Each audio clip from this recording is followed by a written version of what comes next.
Worry at all, धीरे धीरे शांति से। हाँ, कल की क्लास किसी ने नहीं देखी है तो कोई फर्क नहीं पड़ता है, रिलैक्स रहिए, बिल्कुल चिल्ड आउट रहिए। पार्टिसिपेंट्स अभी सारे आ रहे हैं, डोंट वरी एट ऑल। और काफ़ी मज़ेदार रिवीजन होगी, काफ़ी मज़ेदार चीज़ होने वाली है, डोंट वरी एट ऑल। आज हम कौन सा सेक्शन रिवाइज करेंगे, आई होप सबको पता है। आज हम रिवाइज करने वाले हैं मित्रों सेक्शन नंबर 141। कल कौन सा सेक्शन रिवाइज किया था, एक बार चैट बॉक्स में जो है लिखकर जल्दी से बता दीजिए, ताकि हमें भी पता चल जाए कि आप लोग एक्चुअली में पढ़ाई लिखाई कर रहे हैं कि नहीं कर रहे हैं। जुड़ते जाइए, very good, very very very very very good, शाबाश। मैं कुछ सेटअप बना रहा हूं ताकि आप लोग जो हैं आराम से पढ़ पाए मेरे साथ। थोड़ा सा समय लगेगा, आई होप आप लोग देंगे थोड़ा सा समय, और वो ऐसा काम है कि लाइव आने के बाद ही हो सकता है, नहीं तो मैं पहले करके रखता, don't worry at all. Zoom पे आप लोग हमारे से चैट भी कर सकते हैं, डाउट पूछ सकते हैं, लेकिन आपको मैं बता दूं कि आप लोग हमारे साथ इस समय यूट्यूब पे भी लाइव चल रहे हैं, राइट। तो यूट्यूब पे भी लाइव जा रहा है ये सेशन, और जूम पे भी हम लोग जो है लाइव कर रहे हैं। Great, so here we go. कैसे हैं आप लोग, जल्दी से बता दीजिए। आप लोगों को, पार्टिसिपेंट्स जो लोग हमारे साथ जूम पे जुड़े हुए हैं, उनके साथ में बातचीत कर लेता हूं। ब्रह्मजोत सिंह, आशना गुप्ता, अभिषेक, अजय कुमार, अमीशा, अंकिता, अथीरा, याशी गुप्ता, आयुष मोदी, क्या बात है, क्या बात है, और यूसुफ, यश, उमंग, तन्वी। हाँ जी, चलिए तो बातचीत करना शुरू करते हैं। सर, आपके चैट बॉक्स को मैं बिल्कुल नहीं देख रहा हूं, तो चैट बॉक्स में आप अगर कुछ लिखेंगे, मैं आपसे बातचीत करूंगा। जो जूम वाले बच्चे हैं उनके डाउट्स भी लूंगा, डोंट वेरी एट ऑल। और जो यूट्यूब वाले बच्चे हैं वो सिर्फ देखते रहें, और यूट्यूब वाले लाइक करें, जूम वाले हमसे बातचीत करें। आइए जल्दी से चलते हैं, और कल वाली वीडियो देखते हैं अपलोड करनी है कि नहीं करनी है। पहले चलते हैं सर अपने आज के मेन सेक्शन पे जो हमें रिवाइज करना है। मेरी आईपैड की स्क्रीन अगर आपको विजिबल हो जाए तो प्लीज एक बार चैट बॉक्स में बता दीजिएगा। यूट्यूब पे चैट ऑफ है और जूम पे जो है वो चैट ऑन है, तो अगर आप लोग चैट करना चाहते हैं तो हमें जूम सेशन पे आप लोग ज्वाइन कर सकते हैं। आईपैड की स्क्रीन मेरी विजिबल है क्या, प्लीज बता दीजिए चैट में। ग्रेट, बहुत ही बढ़िया। Swati, Isha, thank you very much, thank you thank you thank you very much. चलिए अब हम लोग बात करना शुरू करते हैं सेक्शन नंबर 141 के बारे में, जो कि आपके एग्जामिनेशन पॉइंट ऑफ व्यू से एक बहुत इंपॉर्टेंट सेक्शन है। रिवीजन वीडियो है। इस वीडियो में आप लोग मेरे साथ साथ बोलें, घर बैठ के इतना बोलें कि घर वालों को लगना चाहिए कि ये तो गया, राइट। ताकि उनको लगना चाहिए अकेले बैठ के क्या क्या बोले जा रहा है। बस आराम से शांति से बैठ के हमारे साथ चलते रहिए। सेक्शन 141, लास्ट में आपके डाउट्स भी लूंगा। Eligibility, qualification, disqualification of auditor. पहले ही सर इसको मार्क कर देते हैं, ट्रिपल ए की रेटिंग दे देते हैं। बेटा ट्रिपल ए का मतलब क्या होता है, कम ऑन जल्दी बताएं, ट्रिपल ए का मतलब क्या होता है, जल्दी बता दीजिए। हाँ very good, Shivani, Mithilesh, Ayush, very good. आएगा आएगा आएगा, त्रिवेदी है, त्रिवेदी। इसमें से सर क्वेश्चन आने के चांसेस बहुत ज्यादा हैं। सबसे पहले हम सेक्शन 141 की बात करते हैं।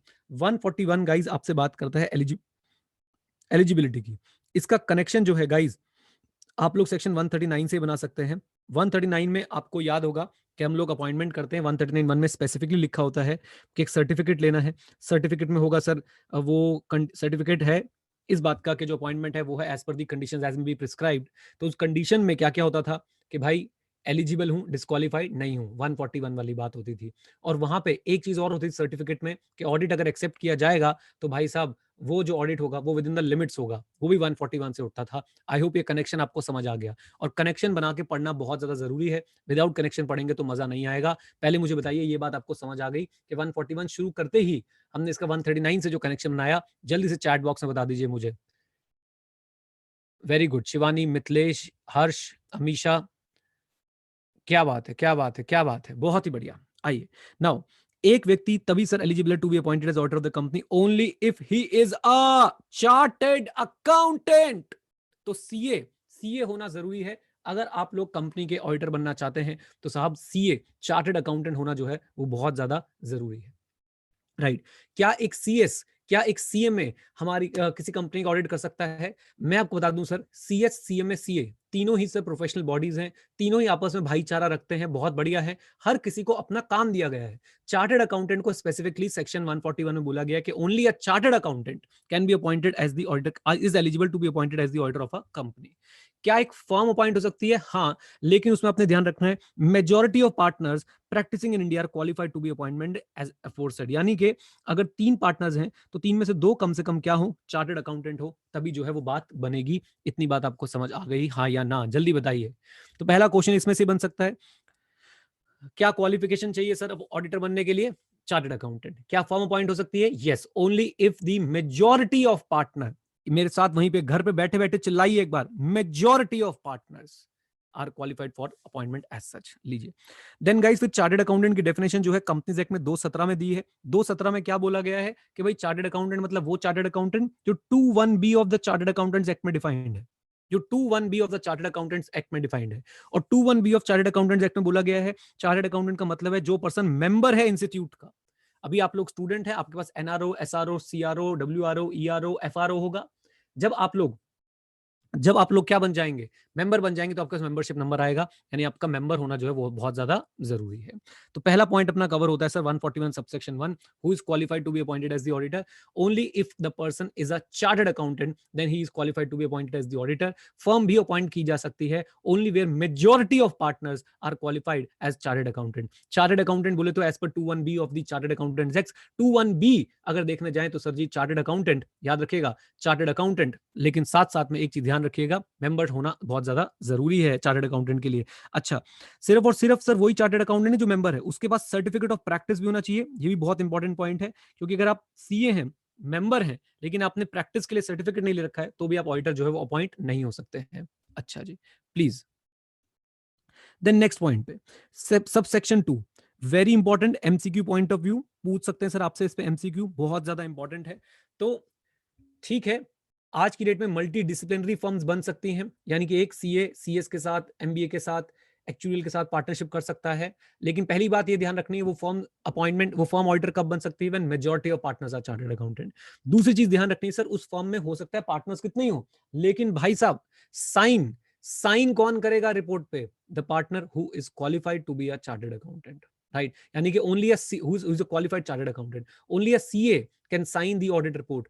No other partner in the firm who is not a chartered accountant can sign the report of the client, right? लीजिए साहब, आई होप ये बात क्लियर है, दोनों सबसेक्शन अपने क्लियर है। जल्दी बताइए, जल्दी बताइए, एंगेजमेंट पार्टनर जो सी होगा। वेरी गुड हर्षित, बहुत ही बढ़िया, वेरी गुड गर्विदा। चलिए प्रिंस, वेरी गुड। अब आते हैं सर सबसेक्शन 3 पे। सबसेक्शन 3 मोस्ट इंपॉर्टेंट, मार्क कर लीजिए सर इसको, यानी ये त्रिवेदी के अंदर का त्रिवेदी है, राइट? तो भाई साहब इस सेक्शन में बताई गई हैं आपकी डिस्क्वालिफिकेशंस। सब सेक्शन 3 पढ़ने से पहले प्लीज प्लीज, सब सेक्शन 3 पढ़ने से पहले मैं आपको सब सेक्शन 4 बताऊंगा। सब सेक्शन 4 क्या बोलता है कि अगर आप एज अ ऑडिटर अपॉइंट हो चुके थे, अगर आप एज अ ऑडिटर अपॉइंट हो चुके थे, फिर से सुनिएगा, अगर आप एज अ ऑडिटर अपॉइंट हो चुके थे लेकिन 141(3) की कोई डिस्क्वालिफिकेशन आपके ऊपर लग गई, तो हम मानेंगे कि sir now you have to vacate your office. तो ऑडिटर का ऑफिस वेकेट हो जाएगा, उसे कैजुअल वैकेंसी मान लिया जाएगा, उस पर फिर 139(8) लग जाएगा। सो अगर आप ऑडिटर बन चुके थे पहले से ही, लेकिन उसके बाद आपके पास ऊपर जो है 141 सबसेक्शन 3 की कोई डिस्क्वालिफिकेशन लगती है, then it will be considered as the vacation of the office of the auditor, and such vacation shall be refilled, or such vacation shall be filled by the mode prescribed in 139(8), that is casual vacancy, right? ये बात आपको clear होनी चाहिए बिल्कुल अच्छे तरीके से। भाई जो जूम के चैट बॉक्स में इस सब्जेक्ट से रिलेटेड अनरिलेटेड बातें कर रहे हैं, उनको मैं धन्यवाद कहना चाहूंगा, आपकी वजह से मैं डिस्ट्रैक्ट हो रहा हूं भाई। प्लीज सिर्फ सब्जेक्ट से रिलेटेड बातें करो ना, आ जाओ। देन आगे चलते हैं और अब सर इसकी जरा डिस्क्वालिफिकेशन देखते हैं। देखिए, अगर as on date of appointment, very important, as on date of appointment आपके ऊपर 141(3) लग रहा है, तो आप अपॉइंट ही नहीं हो सकते, तो आप अपॉइंट ही नहीं हो सकते। लेकिन अगर सर डेट ऑफ अपॉइंटमेंट के बाद लग रहा है तो सर कैजुअल वैकेंसी हो जाएगी। ओके, ये लिखा है 141 सबसेक्शन 4 में। आप चाहते तो मैं आपको एक बार रीड भी करा देता हूं, ये देखिए, जहां पे भी पर्सन को ऑडिटर अपॉइंट कर लिया गया था लेकिन सर उसके ऊपर डिस्क्वालिफिकेशन लग गई 141(3) वाली, तो वो सर वेकेट कर देगा ऑफिस, और उस वेकेशन को हम बुलवाएंगे कैजुअल वैकेंसी। That's it. आइए साहब चलते हैं आगे जरा। नाउ 141 सबसेक्शन 3, सबसे पहले आता है क्लॉज ए, एक बॉडी कॉर्पोरेट, एक बॉडी कॉर्पोरेट जो है वो ऑडिटर नहीं बन सकती एक्सेप्ट एलएलपी। इसका रीजन एक तो ये है कि सर सीए एक्ट में जब आप देखते हैं तो सीए एक्ट में जब आप पढ़ेंगे वहां पे साफ लिखा हुआ है कि भाई साहब अगर एक चार्टर्ड अकाउंटेंट प्रैक्टिस करना चाहता है तो वो कैसे कैसे प्रैक्टिस कर सकता है, या तो अपने इंडिविजुअल नेम पे, या अपनी प्रोप्राइटरशिप फर्म खोल के, या पार्टनरशिप फर्म खोल के। यानी आपको सीए एक्ट में ही अलाउड नहीं है, लेट मी रिपीट, आपको सीए एक्ट में ही अलाउड नहीं है कि आप क्या करें, आपको सीए एक्ट में ही अलाउड नहीं है कि आप क्या करें, जल्दी बताइए। आपको सी एक्ट में अलाउड नहीं है कि आप कंपनी खोलें, तो कंपनी खोल के सर आप प्रैक्टिस नहीं कर सकते हैं, आप क्वालिफाइड नहीं होंगे। हाँ, एलएलपी आप क्वालिफाइड हैं, अगर आप एलएलपी खोलते तो sir you can be appointed as the auditor, the LLP can be appointed as the auditor. 1 2 second point पे चलते हैं। A person who is a partner और is in the employment of an officer और employee of the company. अच्छा, B part रह गया था, an officer और एम्प्लॉय ऑफ द कंपनी। तो भाई कोई भी कंपनी का ऑफिसर या एम्प्लॉय जो है वो क्वालिफाइड नहीं है। फिर कंपनी के ऑफिसर या एम्प्लॉय का पार्टनर या उसका एम्प्लॉय एलिजिबल नहीं है। इधर देखिएगा, जल्दी से रिवीजन कर लेते हैं। सो ऑफिसर और employee of the company, employee चाहे पार्ट टाइम हो चाहे फुल टाइम हो, ऑफिसर और एम्प्लॉय ऑफ द कंपनी का पार्टनर या इसका एम्प्लॉय। यानी कि ये तो हो गया भाई कि जैसे साले साहब आपको इज्जत देते हैं, साले साहब आपके जो साले साहब है वो आपको इज्जत देते हैं, लेकिन सोचिए साले का साला, साले का साला वो कितनी इज्जत देगा। तो ये हो गए साले साहब, ये कंपनी के अगेंस्ट नहीं बोल सकते। तो ये हो गए साले के साले, ये भी भाई कंपनी के अगेंस्ट नहीं बोल सकते। और साला word is not a bad word, it's just relationship, right. तो प्लीज इसको ऐसे मत समझिएगा। ये बात समझ आई आपको? साले साहब आपको इज्जत देंगे, साले साहब इंडिपेंडेंट नहीं होंगे, तो साले का साला तो और भी इंडिपेंडेंट नहीं होगा, राइट। चलिए जी, आई होप ये बात आपको जो है वो समझ आ गई है। लीजिए, तुमने 3 डिस्क्वालिफिकेशन जो है कवर कर ली है। अब बात करते हैं सर डी की, जो कि सबसे ज्यादा इंपॉर्टेंट है।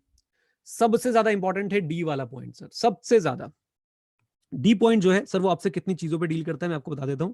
डी पॉइंट आपसे 3 चीजों पे डील करता है, सिक्योरिटी पे, गारंटी पे, बल्कि सिक्योरिटी के बाद इंडेटनेस और गारंटी। क्या बोला जाता है कि साहब कोई भी पर्सन हिमसेल्फ या उसका पार्टनर या उसका रिलेटिव कंपनी की या होल्डिंग कंपनी की या सब्सिडरी कंपनी की या फिर एसोसिएट कंपनी की या फिर सब्सिडरी ऑफ होल्डिंग कंपनी की, जो ये होल्डिंग है इसकी और कोई सब्सिडरी की, कोई सिक्योरिटी हेल्ड नहीं कर सकता। एक्सेप्शन दी गई रिलेटिव को। रिलेटिव को बोला गया कि रिलेटिव सिक्योरिटी रख सकता है अप टू ₹1,00,000, अप टू ₹1,00,000। और अगर 1,00,000 से ऊपर जाता है तो 60 डेज दिए जाते हैं रेक्टिफिकेशन के लिए। 60 डेज दिए जाते हैं रेक्टिफिकेशन के लिए। फिर से सुनिएगा, कोई भी व्यक्ति या उसका पार्टनर या उसका रिलेटिव कंपनी में, होल्डिंग में, सब्सिडरी में, एसोसिएट में, या फिर मैं बोलूंगा sir subsidiary of the holding company में सिक्योरिटी नहीं ले सकता। सिक्योरिटी की डेफिनेशन अगर बात करूं, सिक्योरिटी की definition sir section 2H of the security contract act, SCRA act है, मैं एक बार आपको बता देता हूं। SCRA एक्ट, SCRA एक 1956 है, सिक्योरिटीज कॉन्ट्रैक्ट रेगुलेशन एक्ट। उस एक्ट में सर 2H में जो कवर्ड है वो सिक्योरिटी है। और सिक्योरिटी जो है सर वो उसकी डेफिनेशन ऐसी है, यत्र तत्र सर्वत्र सब आता है उसके अंदर। ओके, तो आप सिक्योरिटी नहीं रख सकते उसकी। अच्छा जी, ऐसे ही आप पर्सन, पार्टनर या रिलेटिव इनडेटनेस, उधारी नहीं ले सकता है। किससे? कंपनी से, होल्डिंग से, सब्सिडरी से, एसोसिएट से और सब्सिडरी ऑफ होल्डिंग से। यहां पे एक्सेप्शन में कौन है? पर्सन, पार्टनर, रिलेटिव दोनों, तीनों है। और एक्सेप्शन का अमाउंट कितना है? 5,00,000। रेक्टिफिकेशन की एज सच कोई लिमिट नहीं दी गई है, और ये भी इसके पॉइंट, यहां पे भी कोई एज सच डेफिनेशन एप्लीकेबल नहीं है। गारंटी की बात करते हैं तो वो भी तीनों के ऊपर लगता है। पर्सन, पार्टनर और रिलेटिव गारंटी नहीं दे सकता किसी थर्ड पर्सन के लिए, कंपनी को। और किस किस के लिए? सी के लिए, एच के लिए, एस के लिए, ए के लिए, एस ऑफ एच के लिए, राइट। यहां पे भी पर्सन, पार्टनर, रिलेटिव तीनों आते हैं एक्सेप्शन में। अमाउंट प्रिस्क्राइब जो है वो 1,00,000 है। कोई रेक्टिफिकेशन का टाइम नहीं दिया गया, नथिंग डूइंग। ये टेबल देखिए क्या गजब की टेबल बन के आई है साहब, क्या गजब की टेबल बन के आई, जल्दी बताइए।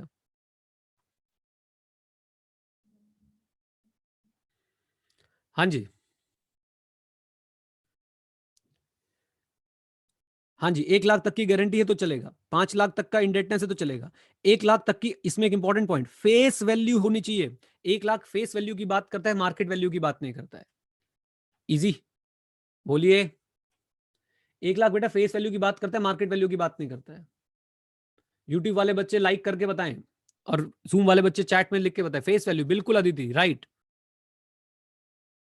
चलिए साहब, अब इसको एक बार सेक्शन से रीड कर लेते हैं कि भाई सेक्शन में जो है ये बातें कैसे लिखी हुई हैं। देखो, पर्सन, पार्टनर, रिलेटिव अगर सर कोई भी सिक्योरिटी होल्ड करते हैं या interest in the company, subsidiary, holding, associate, और सब्सिडी ऑफ सच होल्डिंग, तो सर वो डिस्क्वालीफाई हो जाएंगे। लेकिन सर रिलेटिव जो है वो सिक्योरिटी होल्ड कर सकता है of an amount not exceeding 1 lakh.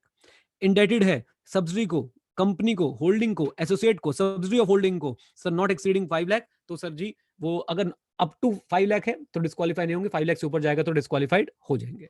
अच्छा जी, देन उसके बाद गारंटी दे रखी है, चाहे कंपनी को दे रखी है, उसकी सब्सिडी को, होल्डिंग को, एसोसिएट को, सब्सिडी ऑफ सच होल्डिंग को, of such amount as prescribe and the amount is ₹1 lakh. I hope ये बात समझ आ गई है। हाँ जी, इंडेटनेस एप्लीकेबल है even if it is normal course of business. Harshit पूछ रहे हैं, इंडेटनेस मेरे हिसाब से एप्लीकेबल है even if it is normal course of business indebtedness के लिए। देन नेक्स्ट पॉइंट पे आते हैं, बिजनेस रिलेशनशिप। अच्छा, उससे पहले गाइस आपको कुछ और भी पढ़ा देता हूं मैं, रिलेटिव की डेफिनेशन।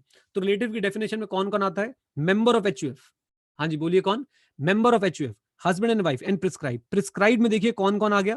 प्रिस्क्राइब में father including step father, mother including step mother, brother and sister including step brother and step sister. The most important point, brother की वाइफ भाभी रिलेटिव नहीं है, याद रखिएगा। सिस्टर के हस्बैंड जीजा जी रिलेटिव नहीं है, याद रखिएगा। इधर सन इंक्लूडिंग स्टेप सन और सन की वाइफ या स्टेप सन की वाइफ भी आपके रिलेटिव है। डॉटर और डॉटर के हस्बैंड भी आपके रिलेटिव है, लेकिन step daughter is not your relative and therefore husband of step daughter is also not your relative. ये आपने ध्यान रखना है। आई होप आप ये चीज ध्यान रखेंगे, राइट? अच्छा जी, आगे चलते हैं और बात करने की कोशिश करते हैं साहब कि और क्या क्या चीजें हमारे पास। ये वाले तीनों पॉइंट्स मैंने समझा दिए आपको। अब चलते हैं बिजनेस रिलेशनशिप पे। तो अगर एक पर्सन का, यहां पे ध्यान दीजिएगा, अगर एक पर्सन का और फर्म का, यहां पे पीपीआर नहीं है, यहां पे सिर्फ और सिर्फ क्या है, अगर मैं इसको भी इस टेबल के अंदर डालने की कोशिश करूं गाइस, तो नेक्स्ट जो पॉइंट आता है वो सर सिर्फ किस लिए आ रहा है? बिजनेस रिलेशनशिप के लिए आ रहा है। और बिजनेस रिलेशनशिप का पॉइंट सिर्फ पर्सन या फर्म के लिए एप्लीकेबल है, राइट? अब बिजनेस या बिजनेस रिलेशनशिप है किसके साथ? अब जरा ध्यान से देखिएगा कि सर बिजनेस और रिलेशनशिप में यहां पे अगर मैं कंपैरिजन करता हूं, तो पहले तो पीपीआर हट गया, यानी पर्सन पार्टनर रिलेटिव नहीं, पर्सन और फर्म है, राइट? और दूसरी बात जरा देखिएगा, यहां पे है C limited, H limited, S limited, A limited, S of H limited, और एक और ऐड हो जाता है S of A limited, that is subsidiary of the associate also. Okay, exception दी गई है क्या? एक्सेप्शन पार्टनरशिप, एक्सेप्शन पर्सन और फर्म दोनों को दी गई है। और वो एक्सेप्शन क्या है? दो एक्सेप्शन है। कमर्शियल ट्रांजैक्शंस हो रही हैं, और कमर्शियल ट्रांजैक्शन हो रही है for providing services which are allowed. Chart देखिए, एक है प्रोवाइडिंग और एक है टेकिंग। तो अगर चार्टर्ड अकाउंटेंट किसी कंपनी को इनकम टैक्स केस में हेल्प कर रहा है, इसका मतलब ही इज प्रोवाइडिंग सर्विस, वो कमर्शियल ट्रांजैक्शन है। लेकिन सर वो प्रोहिबिटेड सर्विस नहीं है, तो सर वो अलाउड है, कोई दिक्कत की बात नहीं, उसे हम बिजनेस रिलेशनशिप नहीं मानेंगे। Then if he is taking some services or if he is buying some goods etc from the company in the normal course of business, come on, in the normal course of business and at arm's length price, तो भी sir वो exception में fall करेगा, उसे भी हम business relationship नहीं मानेंगे। वही ordinary course of business, normal course of business और आर्म्स लेंथ प्राइस, ये दो फ्रेज लिखने बहुत ज्यादा जरूरी है। दो फ्रेज लिखने बहुत ज्यादा जरूरी है। नयन भाई, इस समय यहाँ पे ऑडिट की बात चल रही है और आप इस बात के लिए मुझे टेलीग्राम करो, मैं आपको दे देता हूं। आप बेफालतू में दूसरे सब्जेक्ट की बातें यहाँ पे लिखते जा रहे हो। हाँ जी, देन आई होप ये बात आपको समझ आ गई है कि भाई पार्टनर, पर्सन और फर्म जो है वो एक्सेप्शन में आते हैं, प्रोवाइडेड दैट वो ऐसी ट्रांजैक्शन, ऐसी सर्विसेज दे रहे हो जो अलाउड है, या ऐसी गुड्स और सर्विसेज ले रहे हो जो नॉर्मल कोर्स ऑफ बिजनेस में और आर्म्स लेंथ प्राइस पे है। आई होप आपको ये बात समझ आ गई। डिफरेंस अगर आप देखेंगे तो सबसे पहला डिफरेंस तो यहाँ पे यही सिर्फ पर्सन और फर्म के ऊपर लग रहा है। दूसरा डिफरेंस यहाँ पे सब्सिडी ऑफ एसोसिएट भी इंक्लूडेड है यहाँ पे। ओके, बोलिए व्हाट इज एसोसिएट? जाकर लॉ पढ़े भाई, सीए इंटरमीडिएट के लॉ में एसोसिएट कंपनी की डेफिनेशन पढ़े, आप लोगों को समझ आ जाएगा। जो बच्चे क्वेश्चन पूछ रहे हैं, थोड़ा बहुत काम खुद भी करा करो नालायक को। आइए, देन ये बिजनेस रिलेशनशिप वाला पॉइंट हमने कवर कर दिया। एक्सेप्शन देखिए, commercial transaction which are in the nature of professional services which are permitted to be rendered, right? और दूसरा एक्सेप्शन में हमें क्या मिल गया? दूसरे एक्सेप्शन में मिल गया commercial transaction which are in the ordinary course of business and at arm's length price, like sale of products of services to the auditor. यहाँ पे टू द ऑडिटर है, और ये जो था ये साहब बाय द ऑडिटर था, रेंडर्ड बाय एन ऑडिटर। तो by an auditor to the auditor, ये डिफरेंस है दोनों में। आई होप ये बात आपको समझ आ गई। देन एफ पॉइंट की बात करते हैं सर। एफ पॉइंट, एफ पॉइंट बहुत इंपॉर्टेंट है, कंफ्यूज करने में बहुत ज्यादा आगे रहेगा सर। एफ पॉइंट, एफ पॉइंट क्या बोलता है? A person whose relative is a director और is in the employment of the company. अब देखिएगा जरा एफ पॉइंट क्या कर रहा है।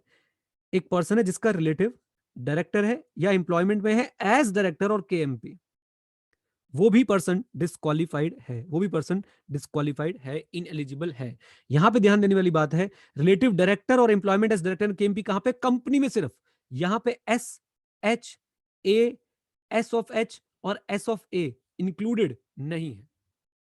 हाँ जी, दो एग्जांपल जल्दी जल्दी आपसे पूछता हूं, चैट बॉक्स में रिप्लाई कीजिएगा मुझे, जूम वाले बच्चे जरा ध्यान से देखिएगा। उमंग बहुत बढ़िया, शाबाश उमंग। पहला क्वेश्चन मैं आपसे पूछ रहा हूं, पहला क्वेश्चन मैं आपसे पूछ रहा हूं कि सर मिस्टर ए की सिस्टर का हस्बैंड कंपनी में डायरेक्टर है। मिस्टर ए की सिस्टर का हस्बैंड कंपनी में डायरेक्टर है। क्या मिस्टर ए उस कंपनी के ऑडिटर बन सकते हैं? क्या मिस्टर ए उस कंपनी के ऑडिटर बन सकते हैं? यस और नो। कुछ लोग नो बोल रहे हैं, कुछ लोग यस बोल रहे हैं। नो वाले बच्चे कारण बताएं, नो वाले बच्चे कारण बताएं। जो लोग बोल रहे हैं डिस्क्वालिफाइड है वो कारण बताएं, प्लीज कारण बताएं। एक भाई ने बोला वो रिलेटिव है, रिलेटिव है ही नहीं, सिस्टर का हस्बैंड रिलेटिव होता ही नहीं, मैंने आपको पढ़ाया था। तो जब मेरा रिलेटिव डायरेक्टर ही नहीं है तो भाई मैं तो क्वालिफाइड हूं। अच्छा, what will be your answer? अगर मिस्टर ए की सिस्टर खुद डायरेक्टर होती कंपनी में, मिस्टर ए की सिस्टर खुद डायरेक्टर होती कंपनी में, तो क्या वो एलिजिबल थे? आंसर इज नो, तो वो एलिजिबल नहीं थे क्योंकि रिलेटिव है। तीसरा क्वेश्चन सुनिए, मिस्टर ए की सिस्टर, मेरे से ध्यान सुनिएगा, मिस्टर ए की सिस्टर डायरेक्टर है कंपनी की होल्डिंग कंपनी में। इसको मैं बना देता हूं थोड़ा सा आपके सामने ताकि आप लोग थोड़ा सा अच्छे से विजुलाइज कर पाए। ये है मिस्टर ए, ये है इनकी सिस्टर, सिस्टर जो है वो डायरेक्टर है होल्डिंग कंपनी के अंदर, और मिस्टर ए इस कंपनी का ऑडिटर बनना चाहते हैं। रिलेटिव जो है वो डायरेक्टर है होल्डिंग कंपनी के अंदर, इस कंपनी की जो होल्डिंग कंपनी है उसके अंदर सिस्टर डायरेक्टर है। बताइए मिस्टर ए एलिजिबल है कि नॉट एलिजिबल है? Yes he is eligible, yes he is eligible. बिल्कुल सही है। क्यों भाई? क्योंकि प्रॉब्लम कहां पे थी? प्रॉब्लम यहां पे है कि भाई कंपनी में रिलेटिव डायरेक्टर नहीं होना चाहिए, होल्डिंग में तो मना नहीं किया। अब एक एडवांस बात बता रहा हूं आपको, जरा ध्यान सुनिएगा, एडवांस बात बता रहा हूं। इंटरमीडिएट वाले बच्चे इसको फॉलो नहीं करेंगे, फाइनल वाले बच्चे इसको फॉलो कर सकते हैं, इंटरमीडिएट वाले बच्चे इसको फॉलो नहीं करेंगे। इंटरमीडिएट वाले क्यों फॉलो नहीं करेंगे?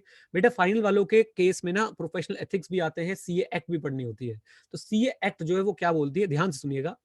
आप सबको भी, इंटरमीडिएट वालों को भी पता है कि इंडिपेंडेंस दो तरह की होती है, इंडिपेंडेंस इन अपीयरेंस, याद है कि नहीं आपको?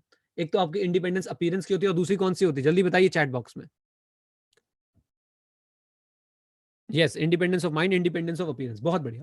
अब जरा ध्यान सुनिएगा मेरी बात को प्लीज।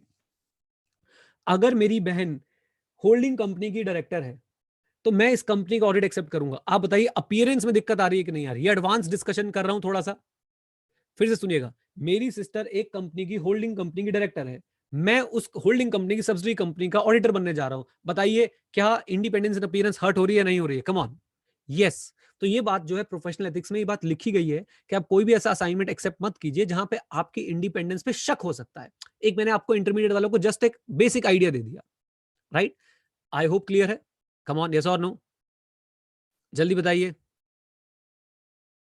लेकिन आप लोग अपने एग्जाम की अगर बात करेंगे गाइस, अपने अगर एग्जाम की बात करेंगे तो अपने एग्जाम में आप सिंपली ये लिख के आएंगे कि भाई साहब सिस्टर होल्डिंग कंपनी में डायरेक्टर है, as per section 141 sub section 3, as per section 141 sub section 3, sub mister A is eligible to be appointed as the auditor of the company. I hope ये भी बिल्कुल क्लियर है। हाँ जी, audio जिसको नहीं आ रही भाई वीडियो अपना एक बार दोबारा रिकनेक्ट करें। सबको ऑडियो आ रही है कि नहीं आ रही है एक बार चैट बॉक्स में बता दीजिए। ऑडियो सबको आ रही है? बहुत ही बढ़िया, सबको ऑडियो आ रही है भाई। अपने सिस्टम चेक करें, एक आध बंदे को दिक्कत हो रही है जिसको। चलिए अब आगे बढ़ते हैं सर, गाड़ी को आगे बढ़ाते हैं। आई होप ये सिस्टम भी क्लियर हो गया अपना सर, जी अपना एफ पॉइंट भी बिल्कुल क्लियर है। अब आते हैं जी पॉइंट पे, मोस्ट इंपॉर्टेंट मार्क कर लीजिए। तो डी और जी, डी और जी मुझे लगता है बहुत ज्यादा इंपॉर्टेंट है आपके एग्जाम के लिए। इंपॉर्टेंट क्वेश्चन बताने के भाई कोई पैसे नहीं है, फ्री है, चिंता ना करें। डी और जी को इंपॉर्टेंट मार्क कर लीजिए। अब बात करते हैं सर अपने जी वाले पॉइंट पे। तो एक व्यक्ति जो फुल टाइम एम्प्लॉयमेंट में है कहीं पे, वो ऑडिटर नहीं रखा जा सकता है, उसको ऑडिटर, वो ऑडिटर बनने के लिए एलिजिबल नहीं है। और दूसरा पॉइंट, इसको आप मेरे साथ पढ़िएगा ध्यान से जो मैं बोल रहा हूं। एक चार्टर्ड अकाउंटेंट जो क्वालिफाइड है to be appointed as auditor, वो मैक्सिमम 20 कंपनी के ऑडिट एक्सेप्ट कर सकता है इन ऑल कैपेसिटीज। मैं फिर से इस लाइन को रिपीट करता हूं, एक चार्टर्ड अकाउंटेंट जो क्वालिफाइड है to be appointed as auditor, वो मैक्सिमम 20 कंपनी के ऑडिट एक्सेप्ट कर सकता है इन ऑल कैपेसिटीज। इसको ऐसे ही याद करेगा। मैं फिर से आपसे बात करता हूं कि भाई एक चार्टर्ड अकाउंटेंट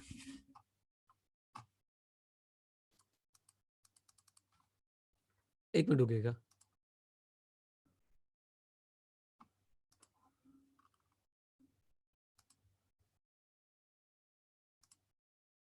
हाँ जी, एक चार्टर्ड अकाउंटेंट, फिर से बोलता हूं, एक चार्टर्ड अकाउंटेंट जो क्वालिफाइड है to be appointed as auditor, maximum 20 company के ऑडिट एक्सेप्ट कर सकता है इन ऑल कैपेसिटीज। इसका मतलब क्या है गाइस, ये जरा ध्यान सुनिएगा, दिस इज वेरी इंपॉर्टेंट। अभी एक बच्चे को मैंने रिमूव किया, बहुत परेशान कर रहा था। सबकी चैट मुझे विजिबल है, आप सिर्फ शांति से बैठ के सुनते जाइए। ये देखिए, ए ने एक फर्म खोल रखी है, ए एंड एसोसिएट्स, और ए पार्टनर भी है एबीसी एंड एसोसिएट्स में। तो इसका मतलब टोटल मिला के ए के नाम पे ऑडिट कितने उठ सकते हैं? 20। ए के 20 ऑडिट, अब ए ने अगर 15 ऑडिट यहां पे ले रखे हैं, तो एबीसी में ए के नाम पे आप 5 ऑडिट और उठा सकते हो, उससे ज्यादा नहीं उठा सकते हो। आई होप ये बात क्लियर है। कम ऑन, यस और नो, जल्दी बताइए चैट बॉक्स में, जल्दी से बताइए चैट बॉक्स में। ग्रेट, बहुत ही बढ़िया, आ गया सर, ये बात भी आपको समझ में आ गई, मुबारक हो जी। अब चलते हैं सर आगे। अब यहां पे सर एक एक्सेप्शन दे रखी है जो कि बहुत ज्यादा इंपॉर्टेंट बन जाती है। आप ये देखिए 141 कितना इंपॉर्टेंट है, 141(3) कितना इंपॉर्टेंट है, फिर 143(1) के अंदर जी बहुत इंपॉर्टेंट है, फिर 143(1) जी के अंदर एक्सेप्शन जो है वो बहुत ज्यादा इंपॉर्टेंट है। देखिएगा साहब, और वो एक्सेप्शन क्या है कि सर ये जो 20 की लिमिट्स है ना, ये जो 20 की लिमिट है, इसमें ये कंपनीज काउंट नहीं होंगी। OPC, dormant company, small company, पहले तो 3 का नाम याद कर लीजिए, OPC, dormant company, small company, and वो प्राइवेट कंपनी जिनका paid up share capital less than 100 crore है, और साथ साथ में याद रखिएगा उन्होंने कोई डिफॉल्ट ना किया हो in filing the financial statement and annual returns with the registrar. अगर डिफॉल्ट किया है, पेड अप कैपिटल, ध्यान सुनिएगा, अगर पेड अप कैपिटल सर उनका 100 करोड़ से कम भी है, अगर पेड अप कैपिटल उनका 100 करोड़ से कम भी है, तो भी सर हम उनको काउंट कर लेंगे 20 की लिमिट में, अगर उन्होंने डिफॉल्ट किया है। अगर डिफॉल्ट नहीं किया तो अगर 100 करोड़ से कम है तो हम काउंट नहीं करेंगे। इसका मतलब प्राइवेट कंपनीज जिनका paid up share capital 100 crore से कम है और उन्होंने डिफॉल्ट नहीं किया, ऐसी कितनी भी कंपनीज का ऑडिट एक्सेप्ट कर सकते हैं। बट थोड़ा इस पे अगर हम एडवांस चर्चा करें तो सीए फाइनल में ऐसा नहीं है, इंटरमीडिएट के लिए ऐसा ही है। ओके, लीजिए साहब, ये एक्सेप्शन बच्चों ध्यान में रख के जाइएगा, ये आपके लिए बहुत बहुत बहुत ज्यादा इंपॉर्टेंस रखता है। अच्छा जी, देन नेक्स्ट पॉइंट पे चलते हैं सर, एच पॉइंट पे। और एच पॉइंट क्या बोलता है? एच पॉइंट बोलता है सर, अगर कभी भी किसी पर्सन को कन्विक्ट करा गया है, यानी कि उसको दोषी मान लिया गया है of an offence involving fraud and 10 year has not elapsed from date of such order, तो इसका मतलब जिस डेट पे सर उसे कन्विक्ट किया गया था उसके अगले 10 साल तक ही is not eligible to be appointed as the auditor. That's it. So if a person has been convicted by any court of an offense involving fraud and 10 year has not elapsed from the date of such conviction, तो sir जी उसमें आपको क्या मान लिया जाएगा? उसमें आपको 10 साल के लिए नॉट एलिजिबल मान लिया जाएगा। अच्छा जी, देन आगे चलते हैं। सोहिनी जो बोल रहे हैं, अरे सोहिनी जी ये लाइव चल रहा है, ये आईपैड की डेट जो है बाय डिफॉल्ट 9 जनवरी आती है, कहाँ आप भी लग जाते हो, कमाल करते हो, राइट? वो आईपैड में लेफ्ट हैंड साइड में जो डेट आती है ना भाई, वो बाय डिफॉल्ट ऐसी आती है, तुम लोग नहीं मानोगे। ये दो, ये डेट पढ़ पा रहे हो, इसके ऊपर क्या है, डेट और टाइम पढ़ पा रहे हो कि नहीं पढ़ पा रहे हो, इस मोबाइल फोन पे क्या आ रही है? आ जाओ, बस परेशान करना है, ऑब्जर्वेशन करनी है। लीजिए साहब, तो हमारा ये जी पॉइंट भी, एच पॉइंट भी कंप्लीट हो गया। आई पॉइंट पे चलते हैं। आई पॉइंट क्या बोलता है? अ पर्सन हु डायरेक्टली और इनडायरेक्टली, हाँ जी, अ पर्सन हु डायरेक्टली और indirectly renders any service referred to in section 144 to the company or its holding company or subsidiary company। तो अगर सर कोई पर्सन डायरेक्टली या इनडायरेक्टली कोई सर्विस रेंडर करता है जो 144 में मना कर रखी है, 144 में एक नेगेटिव लिस्ट दे रखी है सर्विसेज की, अगर 144 में जो नेगेटिव लिस्ट वाली सर्विस अगर कोई दे देता है, चाहे डायरेक्टली चाहे इनडायरेक्टली, चाहे कंपनी को, चाहे होल्डिंग को, चाहे सब्सिडी को, यहाँ पे देखिए कि क्या क्या कवर्ड है। C limited, H limited and S limited. C, H और एस, वहां पे क्या था? C, H, S, A, S of H, यहाँ पे सिर्फ सी, एच और एस। सी, एच और एस को आप 144 में लिखी हुई सर्विसेज जो है वो नहीं दे सकते हैं। आई होप ये बात क्लियर है। कम ऑन, यस और नो, बोलिए, जल्दी से बताइए मित्रों। ग्रेट, अच्छा जी, देन उसके बाद डायरेक्टली इनडायरेक्टली का मीनिंग हम लोग 144 से देखेंगे, और उसके डायरेक्टली बाद हम लोग 144 ही पढ़ने जा रहे हैं। ये लीजिए सर, 144 पे हम लोग चलते हैं। आगे सर, 144 पे हम लोग आ गए। तो 144 में क्या बोला गया, ध्यान से सुनिएगा, वेरी इंपॉर्टेंट सर। 144 आपसे डायरेक्ट क्वेश्चन पूछा जा सकता है। 144 बोलता है कि साहब, अगर auditor of the company company को कोई और सर्विसेज देना चाहता है, तो पहले उसे बोर्ड से और ऑडिट कमेटी से एज द केस में भी अप्रूवल लेनी पड़ेगी। हाँ जी, अगर ऑडिटर ऑफ द कंपनी को कोई और सर्विस देना चाहता है अदर देन ऑडिटिंग, तो उससे पहले बोर्ड से, ऑडिट कमेटी से कोई अप्रूवल लेनी पड़ेगी। लेकिन कुछ सर्विसेज ऐसी हैं जो सर किसी भी केस में प्रोवाइड नहीं की जा सकती, यानी अगर उसका अप्रूवल भी है तो भी वो आप प्रोवाइड नहीं कर सकते, उससे बोलते हैं नेगेटिव लिस्ट सर्विसेज। वो नेगेटिव लिस्ट या ब्लैक लिस्ट या जो भी आप बोलना चाहते हैं सर, वो यहाँ पे लिखी हुई है, और आप इनको ऐसे देखिए कौन कौन सी। पहली चार अगर आप ध्यान से देखेंगे तो मेकर चेकर कॉन्सेप्ट के चक्कर में नहीं हो सकती, जैसे accounting, internal auditing, financial information system की डिजाइनिंग और actual services. Maker checker concept क्या बोलता है कि साहब आप ही अकाउंट्स बना रहे हैं, आप ही चेक कर रहे हैं, आप ही अकाउंट्स बना रहे हैं और आप ही चेक कर रहे हैं, राइट। तो मेकर चेकर कॉन्सेप्ट वाला सर जो पॉइंट है वो यहां पे रहेगा, और आपको याद रखना है कि साहब यहां पे प्लीज ये चारों सर्विस आप नहीं दे सकते, accounting, book keeping, internal audit, financial information system की डिजाइनिंग, एक्चुअल सर्विस। देन उसके बाद दो है इन्वेस्टमेंट से रिलेटेड, एक है सर, और दो है आपकी आउटसोर्स सर्विस से रिलेटेड, दोनों ही आउटसोर्स सर्विस है लगभग। Investment advisory, investment banking, outsource financial services and management consultancy service, और आखिरी आती है सर क्या, अदर सर्विस एज में भी प्रिस्क्राइब। नाउ डायरेक्टली इंडायरेक्टली में क्या क्या कवर्ड है देख लीजिएगा। ना ही वो खुद, ना ही अपने रिलेटिव के थ्रू, या ना ही किसी पर्सन जिसके थ्रू, जिसके साथ वो एसोसिएटेड या कनेक्टेड है, ना ही किसी और ऐसे पर्सन के थ्रू जिसके साथ वो एसोसिएटेड और कनेक्टेड है। एसोसिएटेड और कनेक्टेड का बेसिकली मतलब सर जिसके अंदर उसका कोई सिग्निफिकेंट इन्फ्लुएंस या कंट्रोल है, या जिससे वो सिग्निफिकेंटली इन्फ्लुएंस या कंट्रोल्ड है, या फिर वो सेम नेम और सेम ट्रेडमार्क में काम करते हैं, राइट। तो ना ही खुद, ना ही रिलेटिव से, ना ही किसी एसोसिएटेड और कनेक्टेड पर्सन से। एसोसिएटेड और कनेक्टेड कैसे हो सकता है, जिसपे उसका सिग्निफिकेंट इन्फ्लुएंस या कंट्रोल हो, जिसका उसके ऊपर सिग्निफिकेंट इन्फ्लुएंस या कंट्रोल हो, या फिर जो सर सेम ब्रांड नेम और ट्रेडमार्क या सेम नेटवर्क के थ्रू काम करते हो। सेम बात सर फर्म के लिए एप्लीकेबल है। ना ही फर्म खुद, ना ही अपने पार्टनर्स के थ्रू, ना ही अपनी किसी पेरेंट, सब्सिडियरी और एसोसिएट एंटिटी के थ्रू, और ना ही और किसी एंटिटी के थ्रू जिसके अंदर उसका सिग्निफिकेंट इन्फ्लुएंस या कंट्रोल है, या जिसका उसके ऊपर सिग्निफिकेंट इन्फ्लुएंस या कंट्रोल है, या फिर जो दो फर्म सेम ट्रेडमार्क और ब्रांड नेम जो है वो यूज करती हैं। आई होप ये बात समझ आ गई। बोली जल्दी से।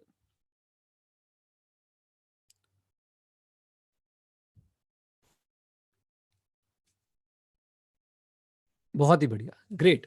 तो यहां पे आके सर हमारे आज के दो सेक्शन जो है रिवाइज हो गए, 141 और 144। हाँ जी, 141 एंड 144। चलिए अब आप लोगों से हम लोग बातचीत करना शुरू करते हैं, और आपसे देखते हैं कि किससे क्या बात होनी है। सबसे पहले मधुसूदन जी, मधुसूदन जी आपको हमने जो है अलाउ कर दिया है, आप बात कर सकते हैं, प्लीज बताएं कुछ बोलना चाहते हैं तो। मधुसूदन जी, Nothing, मधुसूदन, sir. मधुसूदन जी कौन से स्टेट से हैं आप? Karnataka, Bangalore, sir. Karnataka, Bangalore. How is the Yes, sir. Feedback of this lecture, please tell me. Sir, nothing much. Is very good and very entertaining also, sir. चलिए ग्रेट, यू अंडरस्टैंड हिंदी? हाँ, yes, I understand Hindi. चलो that's great, that's great. All the best Madhusudan, all the very best, right. Thank you, sir. Okay, Abhinav Asthana से बात करेंगे हम। अभिनव अस्थाना जी please बताइए, कुछ बोलना चाहते हैं तो आप। अभिनव अस्थाना। अदिति देव, अदिति देव आप कुछ बोलना चाहते हैं तो प्लीज बताइए। अभिनव अस्थाना, अदिति देव, प्लीज अपने आप को अनम्यूट करिए और बातचीत कर लीजिए जल्दी से। सर डाउट्स के लिए टेलीग्राम पे नंबर कौन सा है? आपको, आपने जब आपने कोई क्लासेस बाय कर रखी होंगी तो बेटा आपको टेलीग्राम का नंबर दिया गया होगा। Okay sir. ठीक है, तो आप एक बार अपने एडु91 ऐप में जाके चेक कर लो, वहां पे आपको बिल्कुल नंबर मिल जाएगा, ठीक है। Okay, thank you sir. कहाँ से हैं अदिति आप? इंदौर। इंदौर से। कैसे लगी आज की क्लास? बहुत अच्छी थी सर। चलो बहुत बढ़िया Aditi, all the very best, God bless thank you. You sir, thank you sir. Okay जी। हाँ जी, अभिनव कुछ बोलना नहीं चाहते हैं, अभिनव कुछ नहीं बोल रहे हैं। ऐश्वर्या, ऐश्वर्या जोशी, ऐश्वर्या जोशी, अमृतपाल सिंह, ऐश्वर्या जोशी, अमृतपाल सिंह, आप में से कोई कुछ बात करना चाहता है प्लीज बताइए जल्दी से।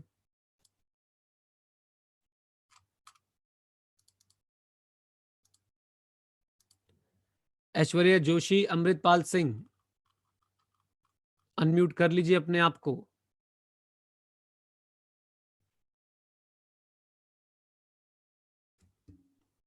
ओके, और कौन है जो बात करना चाहता है? रेज योर हैंड्स, मैं अलाउ कर दूंगा आपको बात करने के लिए। योगेश, योगेश दसानी, कुछ बोलना चाहते हैं योगेश?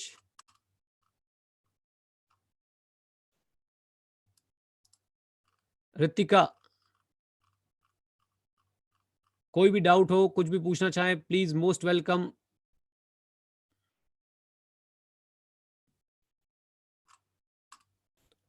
चिराग गर्ग, चिराग गर्ग आपने हैंड रेज किया था, प्लीज। आयुष मोदी। हाँ जी चिराग, कहाँ से हैं आप? हेलो हाँ जी चिराग, कहाँ से, प्लीज बताएं। सर, मैं कोलकाता से हूँ। हाँ जी चिराग, क्या बताना चाहते हैं? सर, मैं एक चीज आपसे पूछना चाहता हूँ कि सर जैसे मैं ऑडिट पढ़ रहा हूँ, हाँ जी। तो सर जैसे जैसे कोई भी पर्टिकुलर चैप्टर है, जैसे सर चैप्टर 1 to 5 ही ले लीजिए एक बार। हाँ जी। तो उसमें सर जैसे जैसे मैं क्वेश्चन जैसे पढ़ रहा हूँ प्रैक्टिस मैनुअल से या फिर आपके मैट से, तो सर एक्चुअली क्या होता है कि जैसे पढ़ते वक्त चलो समझ में आ रहा है, मगर क्या होता है कभी कभी डाउट होता है कि कौन सा क्वेश्चन पढ़ा जाए, कौन सा क्वेश्चन छोड़ा जाए। वो चीज सर आपसे क्लियर करना था। दोस्त, क्वेश्चन तो कोई भी नहीं छोड़ना चाहिए मेरे हिसाब से। आप सारे क्वेश्चंस को रीड करो और उनमें रीड करने के बाद जो इंपॉर्टेंट लाइंस है, जो इंपॉर्टेंट अच्छा पैराग्राफ्स है, आप उनको मार्क कर लो। और अच्छा बाद में सर। जब सेकंड टाइम आओ तो सिर्फ उन लाइंस को, उन पैराग्राफ्स को रीड करो। ठीक है? अच्छा सर। ठीक है। Good morning sir. हाँ जी आयुष जी, गुड मॉर्निंग। कैसे हैं आप? कहाँ से हैं? सर बढ़िया सर, यूपी उत्तर प्रदेश। उत्तर प्रदेश में कहाँ से भाई? उत्तर प्रदेश तो बहुत बड़ा है। Yes sir. Sir Ghaziabad Ghaziabad. जिला गाजियाबाद। बताइए मोदी जी, बताइए क्या यस पूछना सर। चाहते हैं? सर जैसे आईसीआई ने नई उसकी लिस्ट निकाली है कि एक्सक्लूसिव एसे जो पढ़ने नहीं है, एक्सक्लूड हो गए हैं नवंबर 2020 के लिए, हाँ जी तो सर वो छोड़ सकते हैं क्या? भाई, आपने क्लासेस ले रखी है क्या हमारी कोई ऑडिट की? वैसे मैं पूछ रहा हूँ हाँ ऐसे। यस सर, यस सर, पढ़ा रखा है आपने बिल्कुल, बट सर वो नहीं, मैं एंड बताता हूँ। टाइम पर अगर नहीं होते तो छोड़ हाँ, सकते हैं क्या? मैंने उसमें एक्चुअली आईसी ने 2 साल पहले एक्सक्लूड कर दिए थे। और मैंने तब भी ये बात बोली थी कि आप छोड़ सकते हो, लेकिन आईसी ने उसके बाद नोटिफिकेशन निकाल के बोला कि जहां जहां चैप्टर में कहीं आ रहे हैं और आ वहां जाए पढ़ना तो पड़ेगा। हाँ, पढ़ना पड़ेगा। इसलिए भाई हमने तो वो पढ़ा दी है। ठीक है ना? आप ओके लास्ट में सर, करके जा ओके सकते सर, हो इसको। ठीक है, थैंक यू सर। बस ओके यही डाउट ओके था। Ayush, okay. All the classes बहुत बेस्ट। बढ़िया है सर आपकी। थैंक यू भाई, thank you. All the best, bye bye. Radhika ji कुछ बोलना चाहेंगे? Chirag, thank you. राधिका जी कुछ बोलना चाहेंगी, प्लीज बताएं। Good morning sir. Very good morning Radhika. कौन से स्टेट से हैं आप? सर राजस्थान जोधपुर। राजस्थान जोधपुर। क्या बात है, क्या बात है। कैसी लगी आज की क्लास आपको? सर बहुत अच्छी थी। चलो, बहुत ही बढ़िया, बहुत ही बढ़िया। और कुछ पूछना चाहती हैं? Yes sir. सर मैं बोल रही थी ऑडिट पढ़ने में इंटरेस्ट नहीं आता है, तो कैसे पढ़े? डर भी लगता है ऑडिट से। हे भगवान, ऑडिट तो ऐसा सब्जेक्ट है जिससे प्यार हो जाना चाहिए। आपने क्लासेस हमसे ले रखी है, कहीं और ले रखी है? नाम मत लीजिएगा किसी और टीचर का। कहीं हमसे ले रखी है, कहीं और ले रखी है? सर कहीं और ली थी। ओहो, तो कोई बात नहीं। ऑडिट की मैं आपको बहुत सारी रिवीजन वीडियो दूंगा, क्योंकि हमारे स्टूडेंट से आप जब भी मिलेंगे उससे तो मुझे लगता है ऑडिट पढ़ने में सबसे ज्यादा मजा आता है। तो ऑडिट एक बहुत अच्छा सब्जेक्ट है फर्स्ट ऑफ ऑल। लेकिन अगर बेटा उसको समझ के पढ़ोगे तभी। तो जो ये रिवीजन वीडियोस में लगा रहा हूँ, इनको आप देखो। और मैंने पहले से ही 4-5 चैप्टर की रिवीजन वीडियोस यूट्यूब पे अपलोड कर रखी है, उन्हें भी आप देखो। आपको बहुत बहुत एंजॉय करोगे आप। ठीक है? Okay sir. ठीक है, ठीक है। वो ऑडिट होता क्या है, कई लोग सिर्फ उसे थ्योरी पढ़ा देते हैं, जबकि सबसे बड़ा प्रैक्टिकल सब्जेक्ट ऑडिट ही है। ठीक है? हाँ सर। सर ठीक है। वही है कि ये ना याद नहीं रख पाते जो भी पढ़ते हैं तो। मैं समझ रहा हूँ बेटा, लेकिन इस पे याद तभी होगा जब समझ में आएगा। जब तक समझ नहीं आएगा तब तक याद नहीं होगा अच्छे से। हाँ सर। ठीक है ना? Okay, thank you sir. Okay Radhika, all the best. हाँ जी, Revathi Shiv Kumar, if you want to say something please. Saikat Pramanik, Pramanik, I hope मैंने आपका नाम सही लिया। साइकात प्लीज कुछ बात करना चाहते हैं तो मैंने आपके माइक को अनम्यूट कर दिया है। आप लोग अपने क्वेश्चन पूछ सकते हैं। हाँ जी प्लीज, कौन बोलेगा पहले? Hello sir. हाँ जी साइकात जी, बताइए कौन से स्टेट से हैं? झारखंड से सर, जमशेदपुर। जमशेदपुर से, झारखंड से। Yes sir. क्या बात है, क्या बात है। हाँ जी बताएं, बताएं, प्लीज बताएं। सर बहुत अच्छा था आपका class. Thank you very much. क्या पूछना चाहते हो, कोई क्वेश्चन है? नो सर, सब एवरीथिंग फाइन। चलो बहुत ग्रेट, सर। बहुत बहुत बढ़िया। ऑल द बेस्ट, ध्यान रखो और खूब पढ़ाई करो। ठीक है? ठीक है sir. Okay. Revathi ji please. Hello sir. Hi, कहाँ से हैं आप रेवती? कौन से स्टेट से हैं? Sir Mysore Karnataka. Karnataka. Karnataka, where in Karnataka? Mysore sir, Mysore. Mysore. Okay, Mysore तो मैंने बहुत तारीफ सुनी है। बहुत क्लीन जगह है, बहुत एकदम अच्छा, क्लोज जी टू सर, नेचर। बहुत अच्छा है सर, जरूर आइएगा सर। आज एक बार मतलब मैसूर ये सब लॉकडाउन खत्म होने के बाद। चलिए, मैं पक्का पक्का आऊंगा। कुछ पूछना चाहते हैं रेवती? नहीं सर, आपके बहुत अच्छे क्लासेस होते हैं और मैं तो मतलब जब से सीए बनने का सोचा था तब से आपको फॉलो करती आ रही हूँ यूट्यूब पे एंड ऑल। चलो बहुत बढ़िया। तो एंड रेवती, मुझे एक बात बताओ अबाउट मैसूर। तो मैसूर में यस सर। सब सीए स्टूडेंट्स को अच्छे से हिंदी समझ आ जाती है? सर जिनको आती है उनको समझ आ जाती है, लाइक मेजोरिटी अब तो मतलब सब बॉलीवुड वगैरह देखते हैं तो समझ तो आ ही जाता होगा। ओके ओके, मतलब एक परसेंटेज अगर बताना चाहो कि बेंगलोर में, जैसे बेंगलोर हो गया, मैसूर हो गया, इस वाली Okay. बेल्ट में हिंदी समझने वाले कितने स्टूडेंट्स होंगे, सीए स्टूडेंट्स? सो मैसूर मतलब वहाँ पे अराउंड 60-65% ऐसे समझ लेते हैं, बट बैंगलोर में ज्यादा होगा क्योंकि वहाँ पे इट्स लाइक सबका मिक्सचर हो गया अभी, मतलब सिर्फ ओके कन्नडिगा नहीं, ऑल ओवर ओके इंडिया के लोग मिल जाएंगे। Okay okay, right Revati, right. Thank you very much, all the best. Thank you sir. Thank you okay sir. Okay. Hello sir. हाँ जी चिराग, बताइए कैसे हैं आप, कौन से स्टेट से चिराग? सर मैं कोलकाता से बोल रहा हूँ। कोलकाता से? कोलकाता में बहुत बच्चे यार फॉलो करते हैं, बहुत बच्चे प्यार करते हैं कोलकाता से। हाँ जी बताइए। हाँ सर, मैं एक चीज आपसे पूछना चाहता हूँ कि सर हाँ जो जी आईपीसीसी के सर जो प्रीवियस 5 अटेम्प्ट्स के जो पेपर है, हाँ जी उनको फॉलो किया जाए तो कोई बेनिफिट मिलेगा सर उनको फॉलो करने से? सर, बहुत बेनिफिट मिलेगा, कोई नहीं, बहुत बेनिफिट मिलेगा, बिल्कुल फॉलो करो, बस जहाँ पे अमेंडमेंट आ गई उसको ध्यान रखिएगा। अच्छा सर। ठीक है ना दोस्त? Okay sir, thank you. चलिए चलिए, ठीक है जी, ठीक है। और कोई है जो बात करना चाहता है तो मैं उनको भी एक बार ऑन कर देता हूँ, प्लीज रेज योर हैंड्स, 2-3 लोगों को और अपॉर्चुनिटीज दे देते हैं जल्दी से। मोहम्मद अजीम, चिराग, ब्रह्मजोत सिंह आपका माइक आप यूज कर सकते हैं, बात कर सकते हैं। Good morning sir. हाँ जी गुड मॉर्निंग, कौन सी सर स्टेट से आप बताइए? सर मैं मध्य प्रदेश में इस टाइम वैसे अच्छा, वैसे मध्य तो प्रदेश। पंजाब से हूँ सर, इस टाइम पापा का ट्रांसफर हो गया था मध्य प्रदेश में। हाँ ओके चलिए, सर, मैंने बताइए बताइए। एक आपने बताया था ना आपने 141 सेक्शन 3 में कि बॉडी कॉर्पोरेट नहीं ऑडिटर हाँ हाँ, ने एक आपकी आवाज कट रही है दोस्त।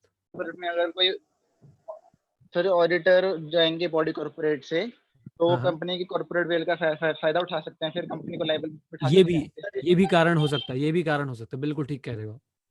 तो यही कंफर्म करना है सर। चलो ग्रेट, ये एग्जाम और में सर जो पूछे क्या ना, क्लासेस, लेकिन हाँ जी ठीक है सर, हाँ जी, क्लासेस कब तक कौन सी डेट तक वैलिड होंगी जो मई 20 वाला था? मई 20 वाली भाई देखो 25 अगस्त तक तो वैलिड है ही। उसके बाद हमारे जो वेंडर हैं हमने बहुत कोशिश करी कि उनसे फ्री में हम लोग कीज ले लें, बट वो हमसे कुछ कीज जो है वो चार्ज करना चाह रहे हैं, कुछ अमाउंट चार्ज करना चाह रहे हैं। तो जो भी हमारी कॉस्टिंग आएगी वो बहुत कम रखेंगे, बिलो 500 ही रखेंगे। बिलो 500 में हम आपकी क्लासेस जो है वो नवंबर तक वैलिड कर देंगे। तो जैसे ही हमें वो बताएंगे कि ये कॉस्ट आ रही है, हम आप लोगों को कम्युनिकेट करेंगे। ठीक है? ठीक है, ठीक है जी, thank you sir. Okay okay जी, ओके। हाँ जी मोहम्मद अजीम, अजीम साहब सलाम वालेकुम। वालेकुम अस्सलाम, गुड मॉर्निंग सर। हाँ जी बताइए बताइए, क्या कहना चाहते हैं? सर मैं ये कहना चाह रहा था कि सर जैसे कि हमारी ये डिवीजन क्लासेस है सर, इसका यूज किस तरीके से करना है? इसका यूज भाई बस ये है, जब पढ़ लो पूरा तो उसके बाद आप इसका यूज कर सकते हो बहुत आसानी से। ओके ठीक है ना? डोंट वरी, जितने भी अपने स्टूडेंट्स हैं हम सबको एडू 91 पे बैकअप बना के दे देंगे इसका समय आने पे, लेकिन अभी साथ साथ अटेंड करने की कोशिश करो। ठीक है? Okay sir. ओके ओके जी। क्लासेस कैसी लग रही हैं वैसे? सर बहुत बड़े हैं, ऑसम। चलो ग्रेट ग्रेट, बहुत बढ़िया Azeem ji, all the best. Thank you sir. हाँ जी Garvita ji, Garvita, good morning sir. Very good morning Garvita, कहाँ से हैं, कौन से स्टेट से हैं? सर हम राजस्थान जोधपुर से। क्या बात है, राजस्थान, कोलकाता, बेंगलोर, बहुत बहुत बहुत प्यार मिलता है हमें इन स्टेट से। बताइए बताइए जी, कुछ पूछना चाहती हैं? नो सर, एज सच तो कुछ नहीं है सर, क्लासेस बहुत ऑसम है सर, ये ऐसे रिवीजन क्लासेस हमेशा करवाते रहना आप। बिल्कुल जब तक बेटा एग्जाम बिल्कुल, तो। जब तक है जान, जब तक है जान, जब तक है जान, मैं तो लगा रहूंगा। ठीक है ना? Okay sir, thank you sir. चलिए जी, all the best, thank you. Okay guys, I hope आप लोगों ने एंजॉय किया, और मैंने बहुत एंजॉय किया यार। 3 सेक्शन हमारे रिवाइज हो चुके हैं, 10 सेक्शन है अभी। सर मेरा प्लान है नेक्स्ट क्लास में आपको रिवाइज कराने का 143, जो कि एक बहुत बड़ा सेक्शन है। उसके बाद नेक्स्ट क्लास में प्लान रहेगा 140 रिवाइज करेंगे, देन 148, और फिर लास्ट क्लास एक लगा के कुछ, फिर बाकी सेक्शन आप लोगों को ही बोल दूंगा पढ़ने के लिए, क्योंकि इसमें कुछ है ही नहीं। 142 में कुछ नहीं है, 146 में कुछ नहीं है, 147 में कुछ नहीं है, इन तीनों सेक्शन को छोड़ के 145 में भी कुछ नहीं है। तो 142, 145, 146, 147 ये आप लोग कर लीजिएगा, और आपके 139, 140, 141, 143, 144 और 148 ये मैं करा दूंगा। चलिए जी, thank you, all the very best. और भाई कारो, आपका 2016 वाला ही एप्लीकेबल है, आप लोग खुद कुछ पढ़ते नहीं हो क्योंकि आईसी ने नोटिफिकेशन निकाल के पहले बोल दिया है। Okay bye bye, take care, love you all.